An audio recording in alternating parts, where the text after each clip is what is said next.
ஒரு மனுஷன் உசுரோட இருக்கும்போது அவனை கண்டுக்கிறதே கிடையாது. கழுதையிலையும் கேவலமா நம்ம பார்ப்போம். அவன் செத்ததுக்கு அப்புறம் அவனுக்கு 1008 சடங்குகள் பண்ணணும்னு நம்ம நினைப்போம். அது எல்லாமே அவன் ஏத்துக்குவான்னு நினைக்கிறீங்களா? இந்த சடங்கை பண்றதுனால நம்மளுக்கு மன திருப்தி கிடைக்கும்னு நினைக்கிறீங்களா? இல்ல தங்கம், எந்த உறவா இருந்தாலும் சரி சாமி, அவங்க உயிரோட இருக்கும்போது காசு பணம் கொடுத்து உதவணும்னு இல்ல தங்கம். காசு பணம் கொடுத்துதான் ஒருத்தரை நம்ம திருப்திப்படுத்தணும்னு கிடையாது.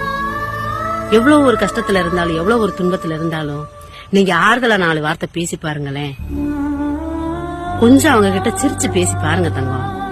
உண்மையிலேயே அது மாதிரி அவங்களுக்கு ஆறுதல் எதுவுமே கிடையாது தங்கம். இந்த உலகத்துல பணத்தால எல்லாத்தையுமே வாங்கிடலாம்னு நினைக்கிறாங்க. உண்மையிலே சொல்றேன், பணத்தால சில உறவை விலைக்கு வாங்கலாம். உறவுக்குள்ள இருக்கிற அந்த உரிமையை விலைக்கு வாங்க முடியாது தங்கம். இருக்கிறது கொஞ்ச காலம் சாமி. அன்பு, பாசம், புன்னகை, இது பூரா